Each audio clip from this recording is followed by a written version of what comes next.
Hello everyone. आज का हमारा टॉपिक है लिविंग थिंग्स नीड एयर। सजीव चीज़ों को हवा की आवश्यकता होती है। जीवित चीज़ों को हवा की आवश्यकता होती है।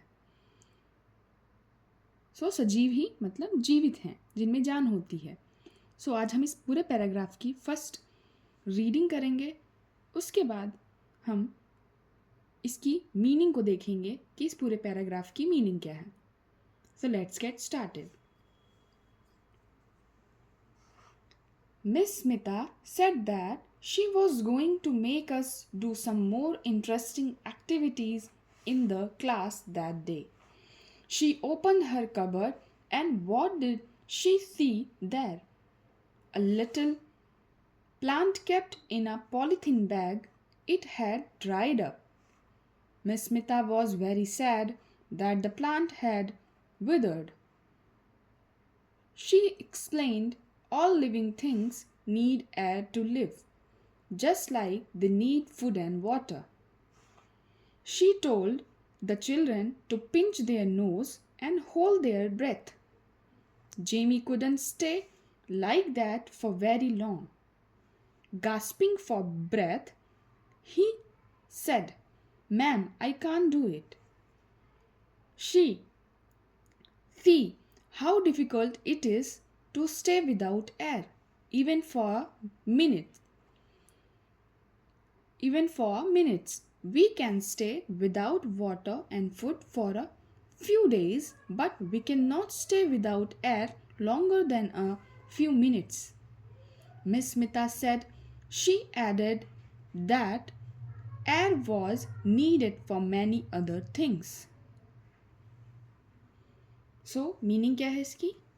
Miss Smita said, Miss Smita ने कहा that she was going to, कि वो क्या करने जा रही हैं? She was going to make us do some more interesting activities in the class that day. कि वो आज हमें यानी बच्चों को कुछ और दिलचस्प एक्टिविटी मतलब गतिविधियां कराने के लिए लेके जा रही हैं उस दिन। She opened her cupboard. उन्होंने अपना कबर्ड ओपन किया। She opened her cupboard. उन्होंने अपना कबर्ड यानी जो उनका अलमीरा था उसको ओपन किया जहाँ पर वो सामान को रखती हैं। And what did she see there?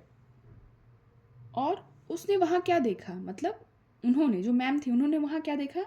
A little plant kept in a polythene bag. एक छोटा सा पौधा पॉलीथीन बैग में रखा हुआ था। It had dried up, जो कि सूख चुका था। Miss Smita was very sad that the plant had withered.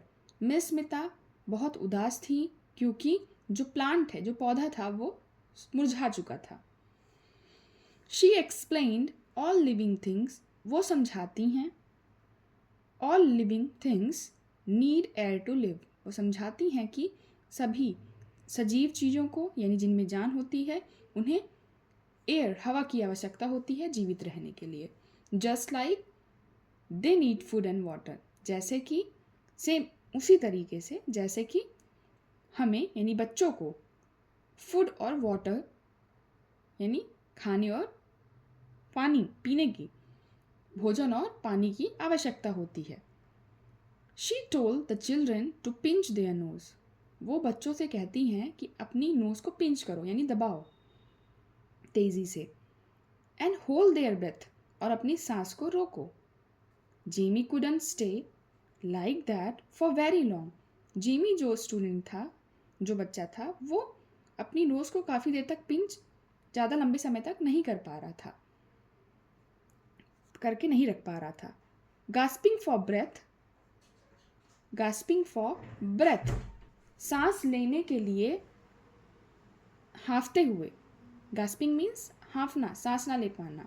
breath यानी सांस लेने के लिए हांफते हुए। He said, उसने कहा, ma'am I can't do it. Ma'am मैं नहीं कर पा रहा हूँ। Ma'am I can't do it, ma'am मैं नहीं कर सकता हूँ। See how difficult it is to stay without air. Ma'am बोलती हैं, सी देखो कितना मुश्किल होता है रह पाना बिना हवा के, even for a few minutes, even for a few minutes, यहाँ तक कि कुछ मिनटों के लिए। We can stay without water, हम बिना पानी के, and food for a few days, और बिना खाना के कुछ दिनों तक रह सकते हैं। But we can stay without air, लेकिन हम बिना हवा के नहीं रह सकते longer than a few minutes, हम कुछ बिना हवा के कुछ मिनट्स भी नहीं रह सकते। We can stay without air, हम बिना हवा के नहीं रख सकते longer than a few minutes, बहुत मिनटों तक। मिस स्मिता सेड, ऐसा मिस स्मिता ने कहा। शी एडेड दैट, उन्होंने आगे बताया, that air was needed for many other things, उन्होंने आगे जोड़ते हुए कहा कि एयर, हवा की आवश्यकता बहुत से दूसरे चीज़ों में भी, बहुत से दूसरे कामों में भी होती है।